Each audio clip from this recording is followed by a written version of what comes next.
Assalamualaikum warahmatullahi wabarakatuh. Alhamdulillahirabbil alamin. Asyhadu an la ilaha illallah wa asyhadu anna Muhammadar Rasulullah. Allahumma shalli ala sayyidina Muhammad wa ala ali sayyidina Muhammad. Apa kabar anak-anak? Semoga kalian tetap dalam keadaan sehat dan selalu semangat dalam belajar. Hari ini Ustazah akan melanjutkan pembelajaran Al-Quran Hadis pekan ketiga, yaitu surat Al-Fatihah ayat 1-7. Kalian perhatikan ya, surat Al-Fatihah itu memiliki beberapa cabang yang akan Ustazah jelaskan. Ada penjelasan tentang surat Al-Fatihah, ada lafaz surat Al-Fatihah, dan arti dari surat Al-Fatihah. Penjelasannya kita buka. Penjelasan Quran surat Al-Fatihah. Al-Fatihah adalah surat pertama dalam Al-Quran. Al-Fatihah artinya pembukaan. Al-Fatihah terdiri dari 7 ayat. Surat Al-Fatihah disebut surat Makkiyah karena diturunkan di kota Makkah. Disebut surat Makkiyah. Surat Al-Fatihah disebut juga dengan Ummul Kitab yang artinya induk Al-Quran. Surat Al-Fatihah termasuk rukun sholat, jadi wajib dibaca ketika sholat. Jika tidak membaca surat Al-Fatihah, maka sholatnya tidak sah. Membaca surah Al-Fatihah dengan tartil, yang artinya membaca pelan tapi jelas. Membaca surat Al-Fatihah diawali dengan membaca ta'awud. Nanti akan Ustazah contohkan di penjelasan lafal. Lafal surah Al-Fatihah. Kita buka. Nah, ini dia lafal surah Al-Fatihah. Ini ayat pertama, ayat kedua, ayat ketiga, ayat keempat.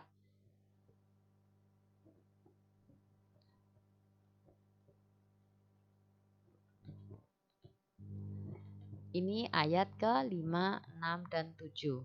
Tapi sebelum kalian membaca surah Al-Fatihah, kalian harus membaca dengan mengawalinya dengan ta'awud. Gimana bacaan ta'awud itu? Bacaan ta'awud yaitu A'udzu billahi minasyaitonir rajim. Bismillahirrahmanirrahim. Alhamdulillahi rabbil alamin. Ar-Rahmanir-Rahim. Maliki yaumiddin. Iyyaka na'budu wa iyyaka nasta'in. Ihdinas siratal mustaqim. Siratal ladzina an'amta 'alaihim ghairil maghdubi 'alaihim waladdallin.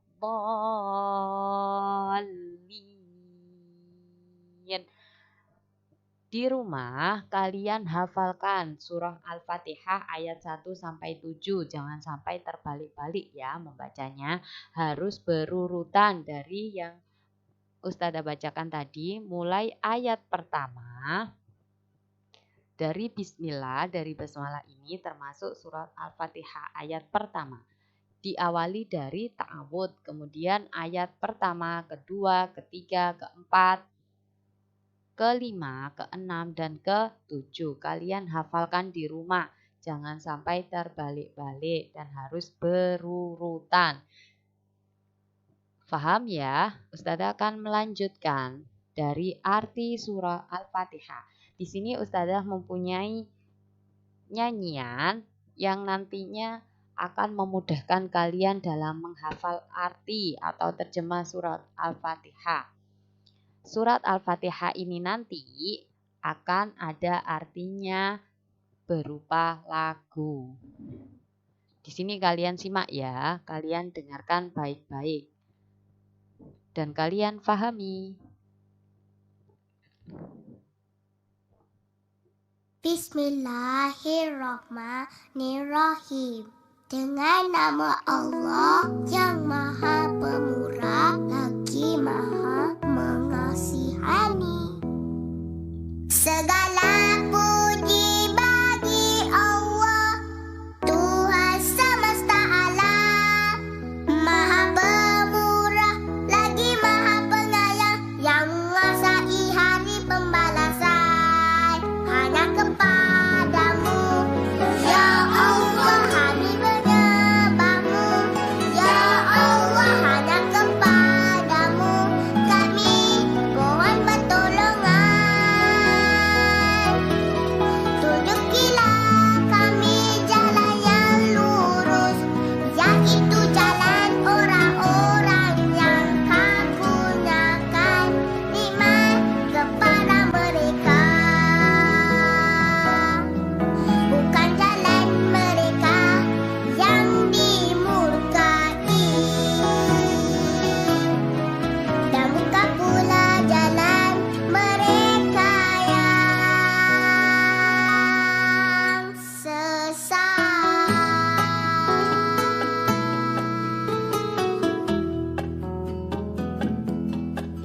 Segala puji bagi Allah, Tuhan semesta alam, Maha Pemurah lagi Maha Penyayang, yang menguasai hari pembalasan. Hanya kepadamu, ya Allah, kami menyembahmu. Ya Allah, hanya kepadamu kami mohon pertolongan. Tunjukilah kami jalan yang lurus, yaitu jalan orang-orang yang Kau kurniakan nikmat kepada mereka, bukan jalan mereka yang dimurkai, dan bukan pula jalan mereka yang sesat.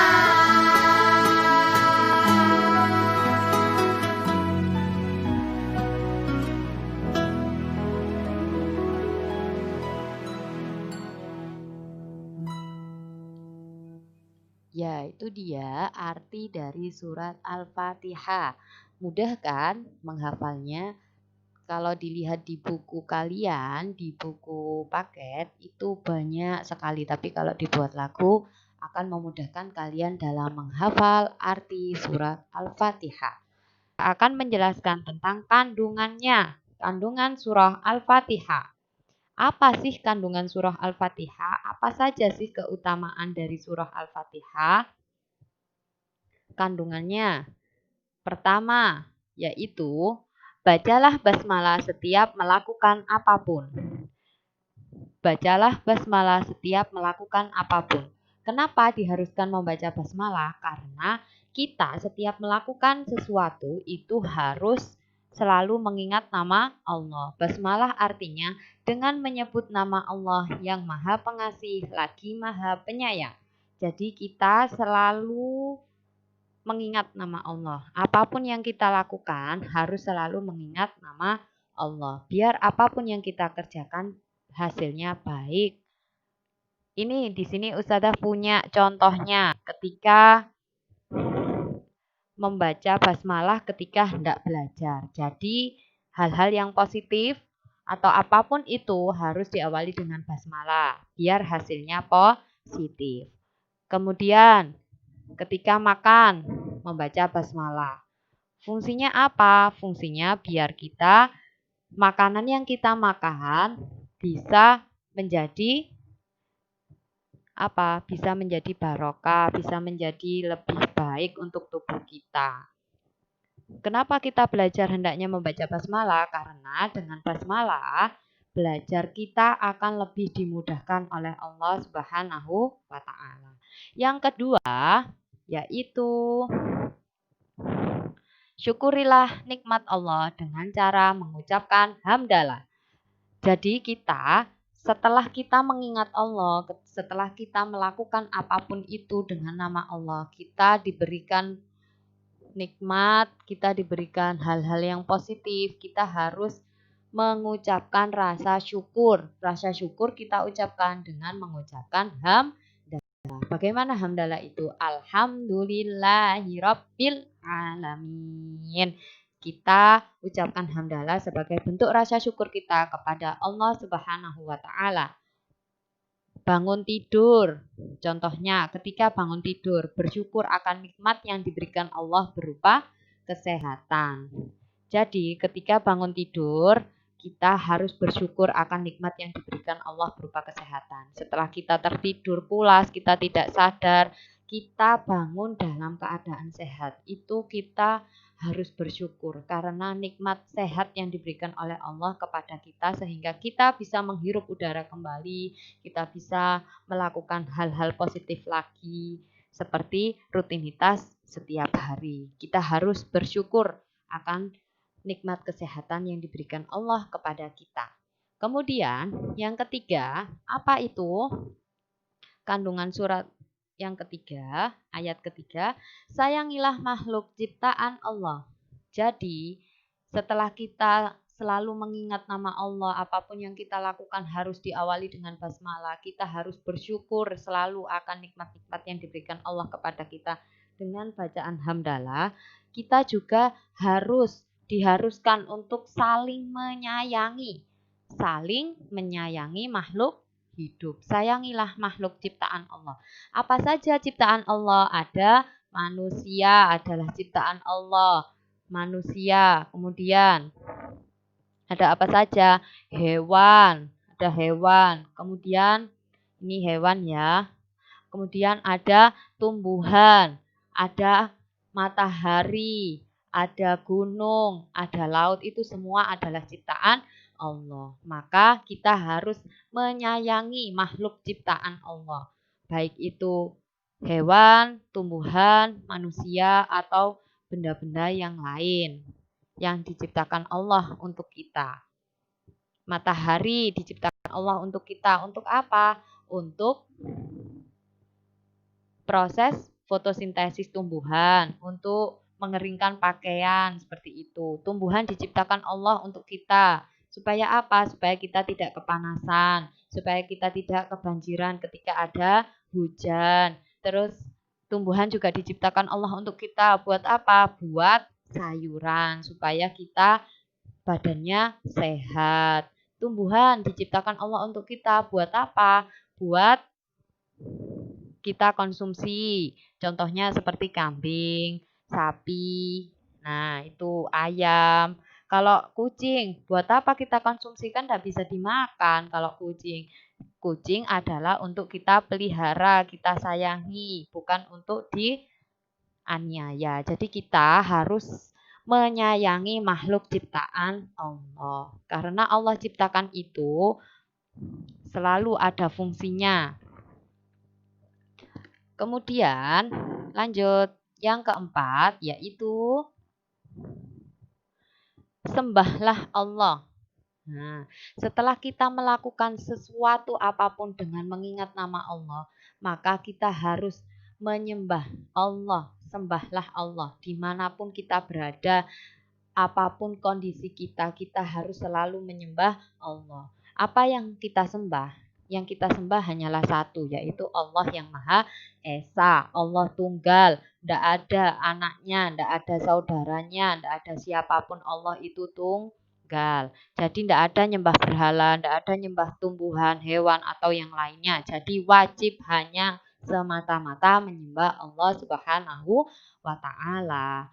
Yang artinya bahwasannya sembahlah Allah itu beribadah hanya kepada Allah dan meminta pertolongan hanya kepada Allah. Dalam kondisi apapun kita harus selalu mengingat Allah.